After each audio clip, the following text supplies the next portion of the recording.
नमस्कार। जो समय की चाल समझ लेता है वही अपने युग से आगे निकल जाता है और ये पंक्तियां आज के हमारे मेहमान के सफ़र को बखूबी बयां करती हैं। पत्रकारिता के अनुभव ने उन्हें समाज को समझना सिखाया और फिर शिक्षा जगत में आकर इसी अनुभव के आधार पर नई पीढ़ी को मार्गदर्शन दे रहे हैं।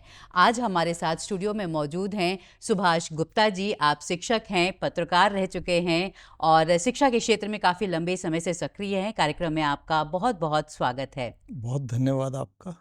जी, तो आज के इस कार्यक्रम में आपके अनुभवों को जानेंगे, आपकी इस यात्रा को समझने की कोशिश करेंगे और हर यात्रा की अपनी चुनौतियाँ भी होती हैं और उपलब्धियाँ भी होती हैं। आप अपनी इस पूरी यात्रा को किस तरह से देखते हैं? दरअसल ज़िंदगी सीखने का नाम है और जर्नलिज्म में जब आप आते हैं तो आप ये मान कर आते हैं कि हर रोज़ नए लोगों से मिलेंगे, नई घटनाओं से आपका साबका पड़ेगा, सब कुछ नया देखेंगे। सच भी होगा, झूठ भी होगा, सच पर झूठ का मुलम्मा, झूठ पर सच का मुलम्मा भी आपको देखने को मिलेगा। जी। तो यही सीखने की ख्वाहिश रही है इस सफ़र में और अच्छा लगा कि हर रोज़ आज भी कुछ नया सीख रहे हैं।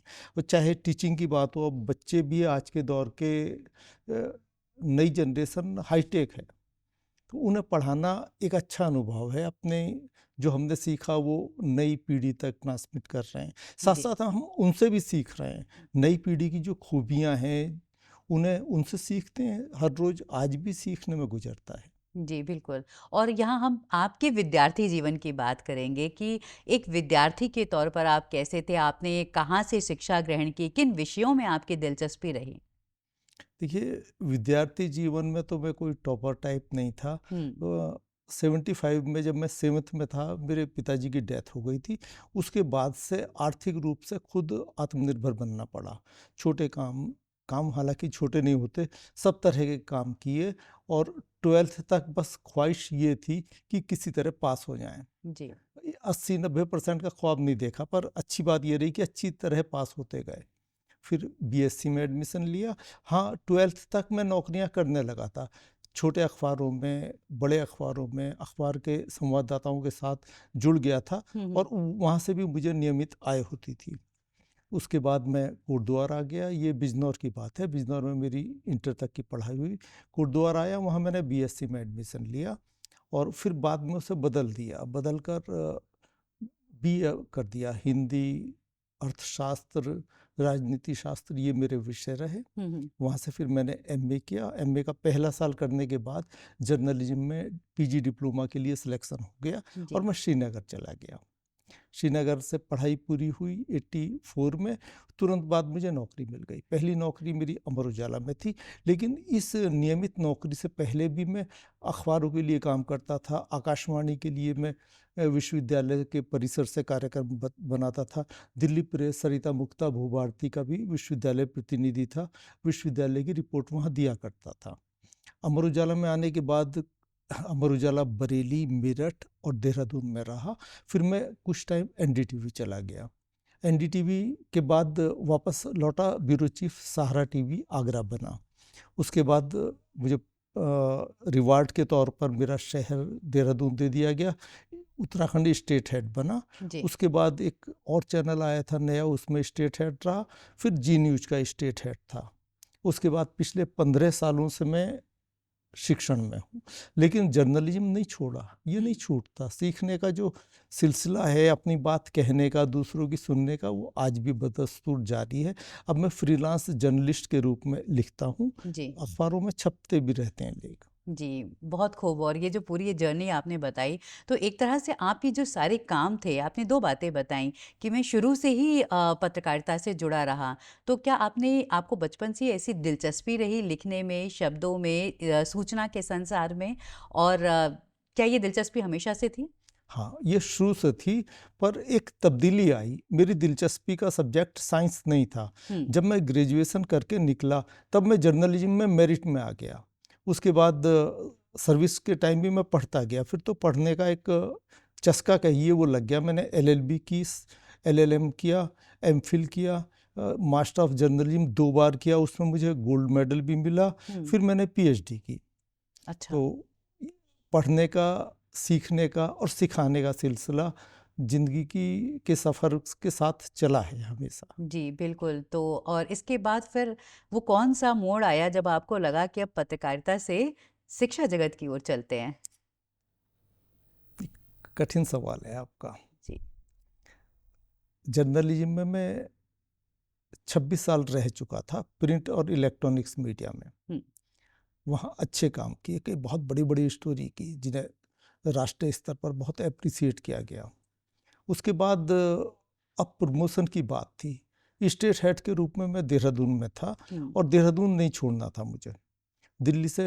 दिल्ली का मोह कभी नहीं रहा। मैं आगरा, मेरठ, बरेली भी रहा, पर देहरादून भाग गया।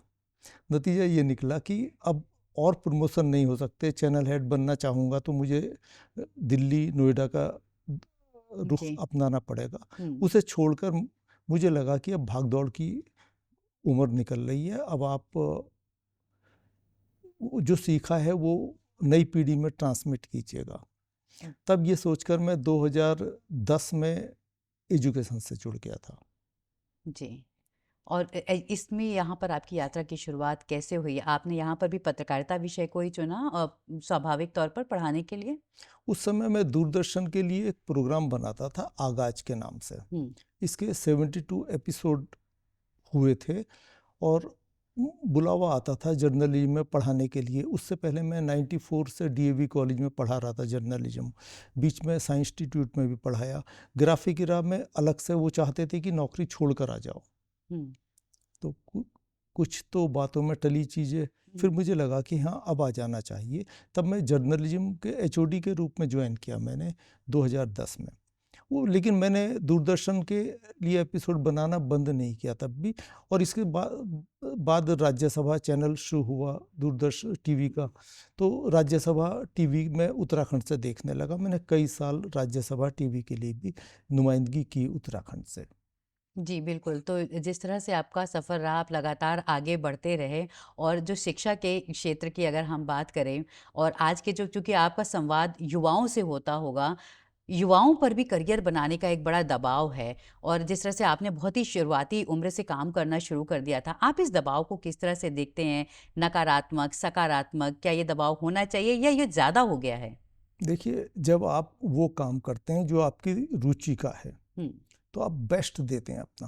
आप थकते नहीं, आप काम को एन्जॉय करते हैं और जब आप काम को एन्जॉय करते हैं तो आप आगे बढ़ते हैं। तो उस टाइम ये नहीं लगता आपको कि आप किसी दबाव में हैं। जब प्रिंट मीडिया में मैं सर्विस कर रहा था, मैं सुबह निकला करता था और रात 3 बजे करीब मैं अपने घर पहुंचता था। मैंने अपने बच्चों को लेटे हुए बढ़ते देखा, खड़े हुए इस तरह बढ़ते नहीं देखा। संडे, मंडे, सैटरडे हर दिन काम होता था पहले। जी। तो तभी भी दबाव नहीं था, मेरी दिलचस्पी थी। ये ऐसा था जैसे आप क्रिकेट खेलना पसंद करते हैं और क्रिकेट खेलने की आपको नौकरी मिल जाए, तो आप कहाँ थकेंगे? हुँ। वही हाल मेरा था। अब एजुकेशन में भी आकर वही हुआ कि यहाँ भी बच्चों को सिखाना, पढ़ाना अच्छा लगता है, उनसे सीखना अच्छा लगता है, तो कब दिन गुज़रता है एहसास नहीं होता, थकान नहीं होती और कभी लगता नहीं कि हम किसी दबाव में काम कर रहे हैं। और बच्चों को देखकर क्या लगता है? क्या बच्चे किस तरह से क्योंकि ये नई जो पीढ़ी है, कई बार हम जेन ज़ी भी कहते हैं, ये किस तरह से आगे बढ़ रही है? अगर आप अपने दौर से तुलना करें? देखिए, बच्चों पर दबाव है। हमारे दौर में 90%, 95% की कोई चुनौती नहीं होती थी। चुनौती होती थी फर्स्ट आ गए, सेकंड आ गए, जो 60% पर फर्स्ट आता था। आज 60% वाले को बहुत अच्छे से नहीं देखा जाता। हुँ। ये दबाव में है, पर नई पीढ़ी पिछली पीढ़ी से ज़्यादा तेज है। हुँ। इन पर कोर्स का, किताबों का बहुत दबाव है। मम्मी पापा की अपेक्षाएं भी काफ़ी बड़ा वजन है, हुँ। जो इनके छोटे कंधों पर एक भार की तरह लगता कई बार। हुँ। मम्मी पापा के जो सपने पूरे नहीं हुए होते, वो चाहते हैं कि वे सपने बच्चे पूरे करें और हुँ। बच्चे के अपने ख्वाब भी हैं। कई बार तो वे ख्वाब दब जाते हैं और कई बार बच्चा बगावत कर देता, अपनी पसंद के क्षेत्र में जाना चाहता है, हुँ। तो टकराव होता है। तो उससे बच्चा कुछ तनाव में ज़रूर होता है। जी। और यहाँ पर एक बात और भी मैं समझना चाहूँगी कि जिस तरह से बच्चों की बात होती है, जब वो घर के अंदर होते हैं, कई बार जो संवादहीनता की स्थिति परिवार के भीतर, यही जो आप बता रहे हैं कि कैसे अभिभावक अपने सपनों को बच्चों के कंधों पर डाल देते हैं। और यहाँ पर एक शिक्षक की और शैक्षिक संस्थान की भूमिका बहुत अहम होती है क्योंकि वो वहाँ लगातार संवाद कर रहे होते हैं और बच्चा भी एक सपोर्ट की तलाश में होता है। जिंदगी दरअसल एक मशीनी कारखाना बन गई। बहुत सारी उलझनें इसमें हैं। टीचर पर दबाव है तो बच्चे पर भी बहुत दबाव है, पेरेंट्स पर भी दबाव है। बच्चे की ज़रूरतें पूरी करने के लिए फीस काफ़ी ज़्यादा हो गई, फीस देने के लिए उसे बहुत समझौते करने पड़ते हैं, बहुत वक्त देना पड़ता है अपने प्रोफेशन को या जो भी वो कर रहा है। तो बच्चों के लिए वो टाइम कम निकाल पाते हैं। जहाँ पेरेंट कम टाइम निकाल रहे हैं बच्चों के लिए, वहाँ संवादहीनता की स्थिति है। कई बच्चों को देखते हैं, उनके मम्मी अपनी नौकरी छोड़कर बच्चे की परवरिश के लिए, पढ़ाई के लिए साथ रहने आ जाती है उनके। तो वहाँ संवादहीनता नहीं है, दोनों एक दूसरे को समझ रहे हैं। और जहाँ समझ विकसित हो गई, वहाँ छोटी मोटी दिक्कतें मैटर नहीं करती बिल्कुल भी। बिल्कुल। और जो ये हम दबाव की बात कर रहे हैं, क्या ये दबाव शैक्षिक संस्थानों पर भी है, क्योंकि उन्हें भी भविष्य के लिहाज से वर्क फोर्स तैयार करना है या स्टूडेंट्स तैयार करने हैं? दोनों ही तरह से देखा जाए तो क्या शिक्षा संस्थान भी एक दबाव से गुजर रहे हैं? दबाव नहीं है, बल्कि चुनौतियां हैं। ये चुनौती है वक्त के साथ कदम ताल करने की। अगर शिक्षण संस्थान नई टेक्नोलॉजी से नहीं जुड़ रहे, अगर उनके अंदर नयापन अपनाने की कुव्वत नहीं है, वे कोर्स नहीं बदल रहे, वो पुराने ढर्रे पर चल रहे हैं, तो यकीन मानिए कि वो बच्चों के साथ अच्छा नहीं कर रहे। और ये भी यकीन मानिए कि वो अपने साथ भी अच्छा नहीं कर रहे। तो बच्चे का कैरियर नहीं बनेगा, वो बाजार की ज़रूरतों से, कारपोरेट की ज़रूरतों से नहीं जुड़ रहा। अगर बच्चा कारपोरेट की ज़रूरतों से नहीं जुड़ रहा तो उसके लिए रोजगार के मौके अच्छे नहीं हैं। तो ये चुनौती है साहब कि वक्त के साथ कदम ताल किया जाए, नई टेक्नोलॉजी, नए विचार, नए सॉफ्टवेयर, नए ऐप्स के साथ भी कोर्स को जोड़ा जाए। जो इसमें कामयाब हैं वो आगे चल रहे हैं, जो कामयाब नहीं है उनके बच्चे डिग्री तो लेते हैं, लेकिन डिग्री के बाद नौकरी के लिए फिर उन्हें भटकना ही पड़ता है। कभी मिल जाती, कभी वो जितना पढ़े होते हैं उस हिसाब से नहीं मिलती। क्योंकि जो शिक्षा संस्थान है उनकी ये जिम्मेदारी तो है ही कि बच्चों का भविष्य बनाया जाए। और कई बार ये भी बात आती है, क्योंकि शिक्षा संस्थान ही वो जगह है जहाँ बच्चा बहुत सारी चीज़ें सीख रहा होता है, जिसमें पर्सनालिटी डेवलपमेंट भी शामिल है, और जो समाज के संस्कार होते हैं वो भी कहीं ना कहीं शामिल हैं। क्या वो उस पर किस तरह से शिक्षा संस्थान काम कर रहे होते हैं? देखिए, ना तो सब बच्चे एक से हो सकते हैं और ना सारे शिक्षण संस्थान एक जैसे हो सकते हैं। जो बच्चे जो टारगेट लेकर चल रहे हैं उस पर काम कर रहे हैं, उन्हें नहीं रोक सकता। शिक्षण संस्थान अगर थोड़ा कमज़ोर भी होगा तभी भी वो अपनी मेहनत जारी रखेंगे और नतीजा ये निकलेगा कि वो अपने टारगेट को पा लेंगे। दूसरी तरफ शिक्षण संस्थान है जिनका मकसद सिर्फ रुपये छापना है, वो अच्छा करियर नहीं दे सकते बच्चे को।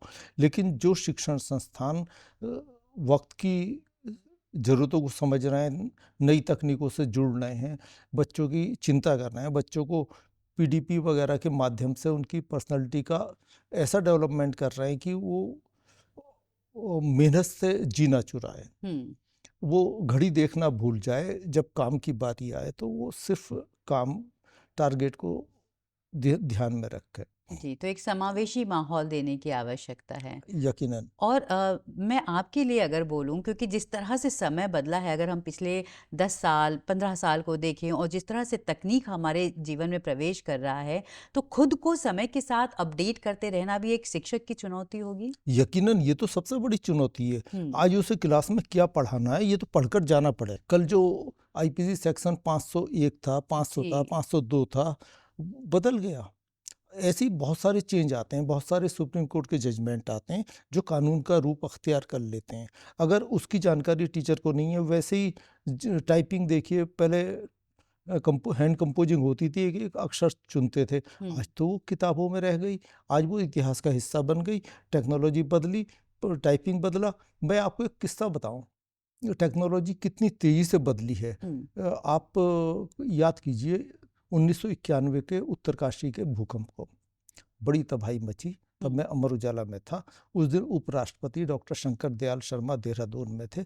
11:35 का उनके इंटरव्यू का टाइम था, उनसे मुलाकात मेरी तय थी। लेकिन सुबह मुझे पता लगा कि ज़्यादा तबाही हो गई। रात पता लगा था 3:40 पर भूकंप आया था, तो सोते से जाग गए थे। हमने वो खबर रात ही ब्रेक कर दी थी कि भूकंप आया उत्तराखंड में।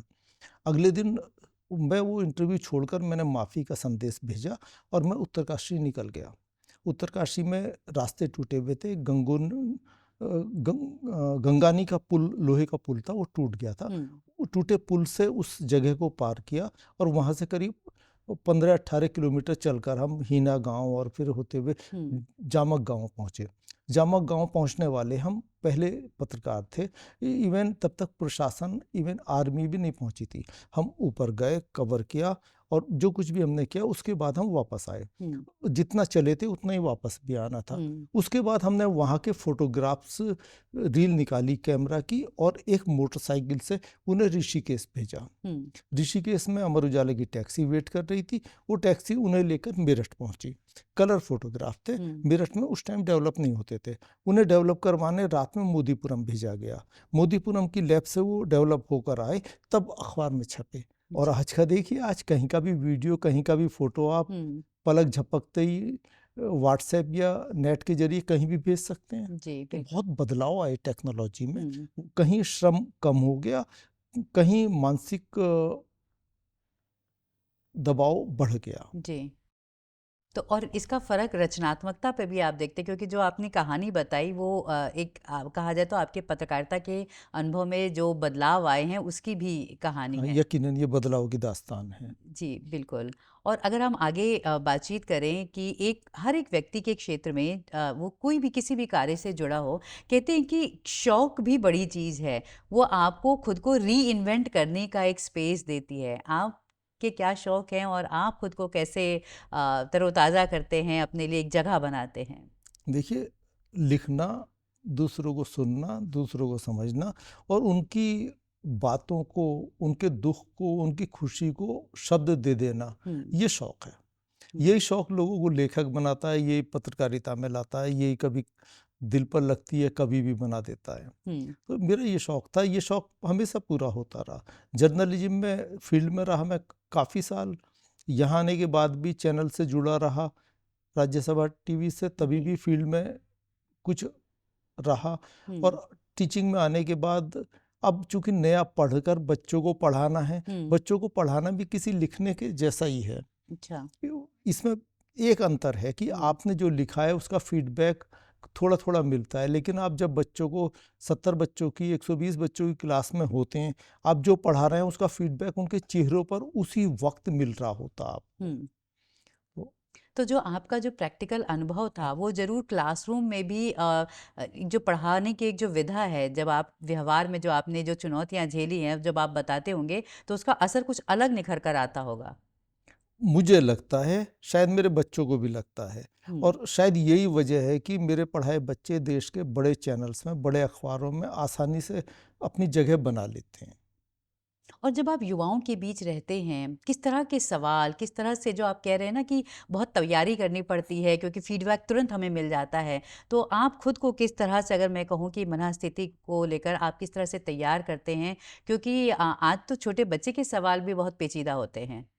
देखिए, जिस विषय पर हम बात करने वाले हैं उसमें क्या क्या नया हुआ है, कितना, क्या इंडिया में हुआ है, क्या जर्मनी में, और क्या पूरी दुनिया में नया हुआ है, अगर आप उसे आत्मसात कर लेते हैं, उसे समझ लेते हैं, उसे पढ़ लेते हैं, तो सारे सवाल बड़े रोचक लगते हैं।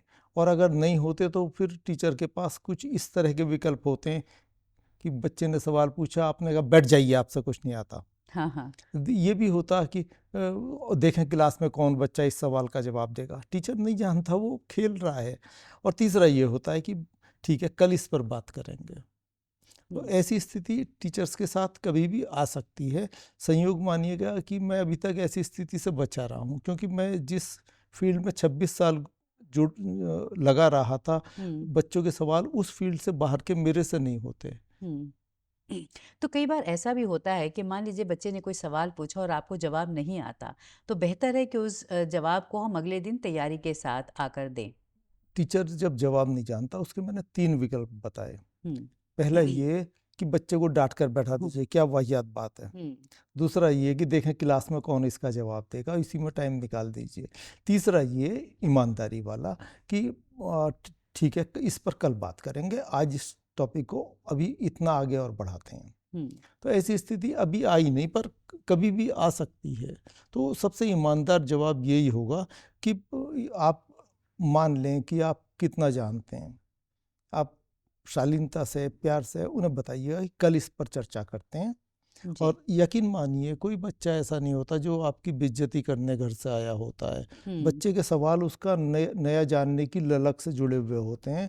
उसकी वो जिज्ञासा होती है जो कई उस सवाल के कई तरह के जवाब अपने ज़हन में लेकर चल रहा होता है।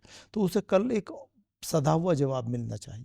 जी, तो एक शिक्षक की भूमिका इसलिए बहुत अहम मानी जाती है और विद्यार्थी के जीवन में ख़ास तौर से अहम होती है। और ऐसा भी होता है कि जब आप इतने युवाओं के बीच में रहते हैं, उनसे संवाद करते हैं, बात करते हैं, तो आप भी हमेशा एक युवा के तौर पर ही महसूस करते हैं अपने पूरे माहौल को।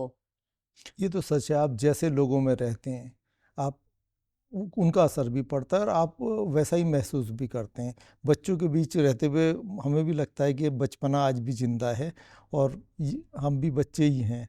ये तो बाद में एहसास होता है जब वो सर कहकर बात करते हैं या अपने सिर के उड़े हुए बालों पर निगाह पड़ती है, तब दिखता है। जी। और जब हम ये सारे काम कर रहे होते हैं, परिवार की प्रतिक्रिया किस तरह से होती है? आपके अपने बच्चे आपको किस तरह से देखते हैं? ये और कठिन सवाल है, पर बिना परिवार के सहयोग के कोई जर्नलिस्ट बन नहीं सकता। हुँ, मेरी वाइफ ने 26 साल इंतज़ार में गुजारे हैं। 26 साल ऐसे रहे हैं कि 2:30 बजे 3 बजे उठकर खाना गरम कर कर खिलाया है। हुँ, पर एक सावधानी की वजह से मैंने जब रिश्ते की बात चली थी तब हुँ, कहा था कि मैं रात में देर से आऊँगा, कोई दिक्कत तो नहीं। हुँ, तो उस टाइम की उनकी ना कि नहीं कोई दिक्कत नहीं, सारी ज़िंदगी की चुनौती बनी। हुँ, मेरी हर सफलता में उनका ये योगदान है। जब मैंने पीएचडी भी की तो डिग्री तो मुझे मिली, हुँ, पर मेरी वाइफ का भी योगदान था। मैं घर पर खुद ही टाइप करता था अपनी थीसिस, और थीसिस की पहली पाठक वो होती थी।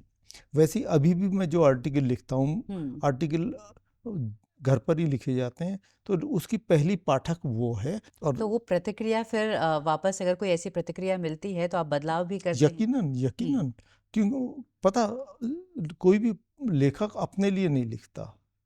अब मैं न्यूज़ स्टोरी के बजाय आर्टिकल लिखता हूँ, हुँ, तो आर्टिकल तो दूसरों के लिए लिखे गए। जी, अगर दूसरे उसे पसंद नहीं कर रहे, अगर कोई हुँ, सवाल उनके दिमाग में अधूरा रह जाता है, पूरी जानकारी नहीं मिलती, तो हुँ, लिखना बेकार है। हुँ। तो और उस किस तरह का फ़र्क देखते हैं आप पहले जब आप काम कर रहे होंगे 90 के दशक में, 2000 की शुरुआत में और आज के समय में? आज के दौर में खबर लिखना, जुटाना और भेजना बहुत सुविधाजनक हो गया। हुँ, फ़ोटो के साथ वीडियो भी भेजे जा सकते हैं। लेकिन थोड़ा कंपटीशन अलग तरह का हो गया। पहले एक खबर के लिए हमें 24 घंटे मिलते थे। अखबार तो अगले दिन छपना है ना, हुँ, पहले दिन तो अखबार नहीं छपना। आज हम खबर को कन्फर्म करेंगे, बहुत बुरी तरह कन्फर्म करेंगे। हुँ, अगर एक कोई नाम भी है उसमें ज़रा भी संदेह है तो उसके लिए अहमदाबाद, गाज़ियाबाद, गोरखपुर कहीं भी फ़ोन करेंगे, कोई जी, दिक्कत नहीं थी। हुँ, पर आज मुझे लगता है कि नई पीढ़ी के पास वक़्त नहीं है या उनका संस्थान उन्हें वक़्त नहीं देता। लोग कन्फर्म कम कर पाते हैं। उसका नतीजा ये होता है कि धर्मेंद्र जी पहले ही ये संसार छोड़ गए होते हैं, बाद में हम सॉरी जी। कर रहे होते हैं। ऐसे बहुत सारे तो उदाहरण हैं। मतलब वो जो फैक्ट चेक के साथ आपको आगे बढ़ने की ज़रूरत है। कार्यक्रम के आखिर में मैं चाहूँगी एक शिक्षक के तौर पर आप युवाओं को अपना एक संदेश दें, क्या होगा? आप जो भी कर रहे हैं पूरी क्षमता से, पूरी लगन से करें। इससे अच्छा कोई गुरु मंत्र नहीं हो सकता। निष्ठा ईमानदारी से करें, थकना छोड़ दें, टारगेट मिलने तक, और एक टारगेट पूरा हो जाए तब उससे बड़ा दूसरा टारगेट चुन लें। यकीनन कामयाबी आपकी है। मेहनत कभी बेकार नहीं जाती और मेहनत का कोई शॉर्टकट भी नहीं होता। जी, आप हमारे स्टूडियो में आए और हमारे साथ अपने जीवन की, अपनी यात्रा की एक कहानी साझा की, इसके लिए आपका बहुत-बहुत धन्यवाद। तो सुभाष गुप्ता जी थे जिन्होंने युवाओं को कहा कि मेहनत करें, मेहनत करने से जो आपकी इच्छा है, जो फल है वो ज़रूर मिलता है और एक लक्ष्य को पूरा होने के बाद फिर अगले लक्ष्य की ओर आगे बढ़ें। कार्यक्रम में इतना ही, नमस्कार।